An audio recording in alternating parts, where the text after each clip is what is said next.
퇴직식 날 그가 웃었습니다. 이제 나도 드디어 내 인생을 산다. 30년 넘게 다닌 회사를 떠나며 받은 퇴직금 2억 8천만 원. 그 돈이면 연금과 합쳐 노후는 충분하다고 믿었습니다. 그는 서울 아파트를 전세로 내놓고 지방 소도시에 작은 상가를 샀습니다. 은퇴 후엔 안정적인 임대 수입이 최고지. 그의 말엔 확신이 담겨 있었죠. 하지만 불과 2년 후 그 확신은 빚으로 바뀌었습니다. 상가 세입자가 1년 만에 나가고 새로 들어올 사람은 없었습니다. 공실이 늘어나면서 대출 이자가 밀리기 시작했고 그가 선택한 건 추가 대출이었습니다. 곧 세입자 들어올 거야. 그 말이 버팀목이었지만 시장은 그를 기다려주지 않았습니다. 금리가 오르고 공실은 길어지고 결국 원금은 불어나 4억이 됐습니다. 그는 이렇게 말했습니다. 퇴직금은 사라지고 난 지금 빚을 갚으며 은퇴를 살고 있습니다. 이 사례는 극단적인 이야기 같지만 놀랍게도 요즘 상담 현장에서 흔히 들리는 현실입니다. 퇴직금으로 투자했다가 실패한 은퇴자들은 더 이상 소수의 이야기가 아닙니다. 직장 시절엔 안정적인 월급이 있었고 리스크를 감당할 여유가 있었습니다. 하지만 은퇴 후의 투자는 전혀 다릅니다. 돈이 줄어드는 속도는 빠르고 회복할 기회는 거의 없습니다. 한 번의 판단이 인생의 균형을 완전히 바꿔놓습니다. 심리적으로도 손실 회피보다 더 큰 고통은 후회입니다. 왜 그때 가만히 있지 않았을까? 그 돈을 그냥 예금으로 두었어도 이 정도는 아니었을 텐데. 퇴직자들은 실패보다 잘못된 결정의 기억에서 벗어나지 못합니다. 그 결과는 불면증, 우울, 가족과의 갈등으로 이어집니다. 경제적 손실보다 더 깊은 상처가 바로 이 심리적 붕괴입니다. 한 은퇴자는 이렇게 말했습니다. 퇴직 후 처음엔 돈이 나를 지켜줄 줄 알았는데 지금은 돈이 나를 위협합니다. 그가 말한 위협은 단순한 빚이 아닙니다. 매달 나가는 이자, 줄어드는 통장 잔고, 미래에 대한 공포, 그리고 가족에게 말 못하는 부끄러움. 그 모든 것이 정신을 잠식합니다. 이런 분들의 공통점은 위험은 알았지만 내 일이라고 생각하지 않았다는 겁니다.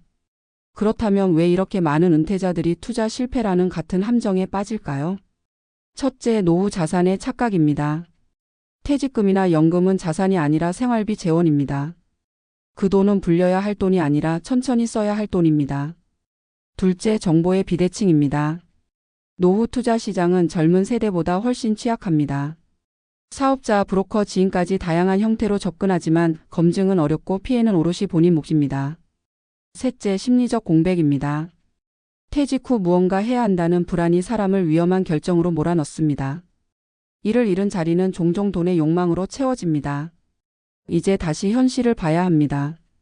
안정된 노후는 큰 돈으로 만드는 게 아닙니다. 지속 가능한 현금 흐름, 즉 작지만 꾸준한 소득 구조가 핵심입니다. 월세, 배당, 연금 등은 그 자체로 불안하지만 분산되어 있으면 버틸 수 있습니다. 무엇보다 중요한 건 내가 감당할 수 있는 불확실성의 범위를 정하는 일입니다. 그게 바로 재정적 자존감의 시작입니다. 심리적으로도 회복이 필요합니다. 빚이 있다고 해서 인생이 끝나는 건 아닙니다. 하지만 빚을 부끄러워하기보다 그 경험을 객관화해야 합니다. 재무 상담을 통해 현실을 파악하고 가족과 공유하며 구조적인 해결을 찾아야 합니다. 은퇴 후의 돈 문제는 단순한 계산이 아니라 관계의 문제이기도 합니다. 함께 이야기하지 않으면 더 깊은 고립으로 빠지게 됩니다. 마지막으로 꼭 기억해야 할 문장이 있습니다. 은퇴 후 가장 위험한 투자는 내 마음의 불안을 덜기 위한 투자다. 불안은 언제나 수익보다 먼저 다가옵니다. 그리고 그 불안이 만들어낸 선택이 평생 일에 모은 돈을 순식간에 사라지게 합니다. 지금 통장에 있는 돈보다 더 중요한 건 그 돈을 지키는 마음의 질서입니다. 그 질서가 무너지는 순간 어떤 계획도 의미를 잃습니다. 은퇴는 새로운 시작이지만 동시에 배워야 할 가장 큰 공부의 시기이기도 합니다. 내 돈을 믿지 말고 내 판단을 돌아보라. 그것이 빚으로 시작한 은퇴 생활을 끝내는 첫 번째 걸음입니다. 은퇴 후 빚으로 시작된 삶은 단순히 돈의 문제가 아니라 인간의 존엄과 자존감이 무너지는 과정이기도 하다. 퇴직 전까진 자신이 사회에서 쓸모 있는 사람이라 믿고 매달 월급이 들어올 때마다 그 안에서 계획을 세우며 살아왔다. 하지만 한순간 그 월급이 끊기고 통장에 남은 숫자만이 유일한 버팀목이 되는 순간부터 사람의 마음은 흔들리기 시작한다. 그 흔들림은 단지 불안이 아니라 삶의 방향을 잃는 깊은 혼란이다. 많은 은퇴자들이 퇴직 직후 투자를 결심하는 이유는 단 하나다. 돈이 일을 대신해 주길 바라기 때문이다. 몸이 일을 멈춘 대신 돈이 일을 해주면 삶의 안정이 유지될 거라 믿는다. 그러나 문제는 이 단순한 믿음이 현실의 불확실성과 만나면 언제든 무너질 수 있다는 점이다. 금리 상승, 경기 침체, 인플레이션 같은 변수들은 누구의 의지로도 통제할 수 없다. 하지만 그보다 더 큰 위험은 나는 예외일 것이다라는 자기 확신이다. 사람은 나이가 들수록 경험을 근거로 스스로를 믿게 된다. 회사에서 가정에서 수십 년간의 판단이 쌓여왔기 때문이다. 그러나 시장은 그 경험을 인정하지 않는다. 시장은 감정이 없고 한순간의 흐름으로 사람의 삶을 흔든다. 그렇게 많은 퇴직자들이 퇴직금이라는 마지막 자산을 시장에 맡기고 결국 빚으로 돌아온다. 심리적으로 빚은 단순히 경제적 손실보다 훨씬 더 큰 무게로 다가온다.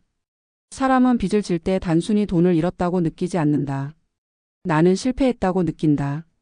이 감정은 자존감을 잠식하고 가족관계를 왜곡시킨다.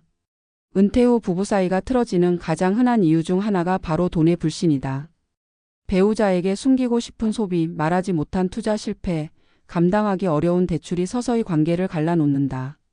한때 함께 꿈꾸던 노후의 행복은 서로에게 미안한 마음으로 바뀌고 대화는 줄어든다. 결국 돈은 사라졌지만 더 큰 상실은 사람 사이의 신뢰다. 그런데도 여전히 많은 사람들이 퇴직 후 무언가 해야 한다는 압박감에 시달린다. 세상은 가만히 있으면 뒤처진다고 말하고 주변 사람들은 나만 잘 되는 것 같다는 착시를 준다. SNS엔 자영업으로 성공한 은퇴자, 주식으로 부자가 된 사람, 부동산으로 인생 역전한 이야기가 넘쳐난다.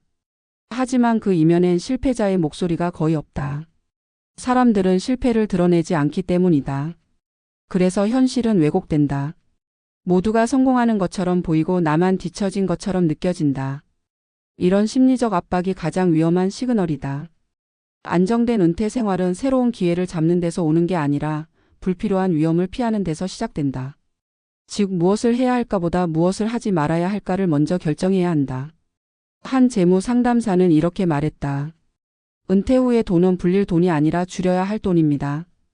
이 말의 뜻은 명확하다. 이제부터는 돈을 벌 생각보다 지출을 조정하고 현금 흐름을 관리하는 것이 더 중요하다는 것이다.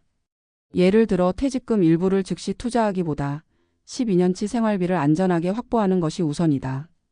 그 다음에야 남은 돈을 어떻게 분산시킬지 고민해야 한다. 이때 핵심은 수익보다 생존이다. 큰 수익은 언제나 큰 위험을 동반하고 은퇴 후의 삶은 그 위험을 감당하기엔 너무 짧다.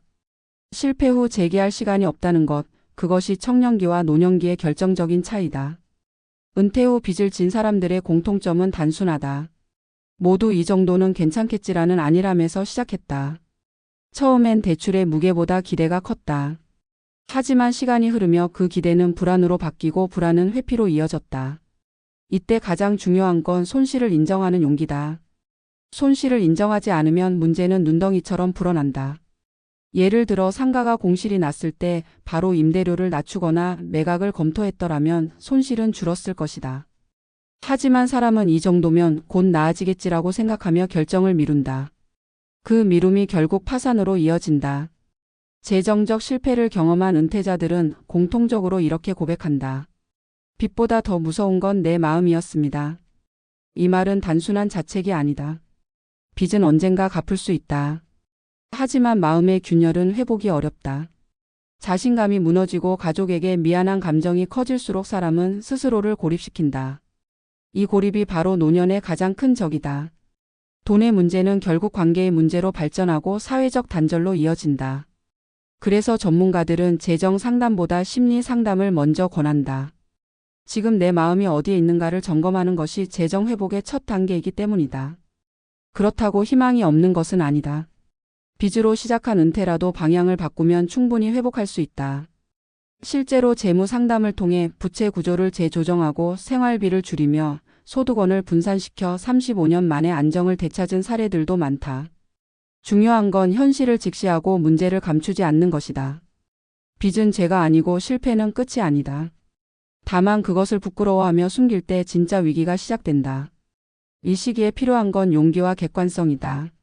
나의 자산 구조, 소비 패턴, 심리적 습관을 냉정하게 점검하고 불필요한 자산을 정리하며 현금 흐름을 다시 세워야 한다.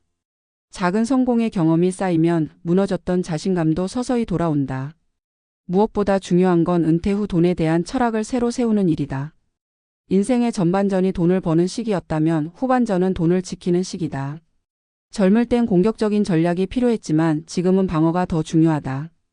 방어란 단순히 아끼는 것이 아니라 리스크를 예측하고 대비하는 것이다.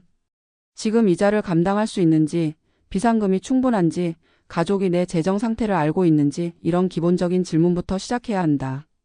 그리고 그 질문에 솔직하게 답할 수 있어야 한다. 결국 은퇴 후의 삶에서 가장 중요한 자산은 돈이 아니라 판단력이다. 판단력은 지식에서 오지 않는다. 경험과 반성 그리고 현실을 직시하는 용기에서 나온다. 많은 사람들이 내가 늙었으니 이제는 쉬어야지라고 생각하지만 은퇴는 단순한 휴식이 아니라 또 다른 공부의 시작이다. 재정의 공부, 마음의 공부, 관계의 공부가 동시에 필요하다. 빚을 갚는 과정에서도 배움이 있다. 그 배움이 다음 세대에겐 값진 조언이 되고 내 삶에겐 새로운 의미가 된다. 이제 당신에게 묻고 싶다. 평생 일해 모은 돈이 한순간에 사라졌다고 해서 인생 전체가 실패였을까? 그렇지 않다. 돈은 돌아올 수 없지만 배움과 성찰은 남는다. 그리고 그것이야말로 진짜 자산이다. 빚으로 시작한 은퇴라도 그 경험에서 새로운 질서를 세운다면 인생의 후반전은 여전히 의미 있다. 결국 인생은 가진 돈의 크기로 끝나는 것이 아니라 그 돈을 잃은 뒤에도 자신을 잃지 않는 힘으로 완성된다. 은퇴 후 진짜 부자는 돈이 남은 사람이 아니라 마음의 질서를 지킨 사람이다.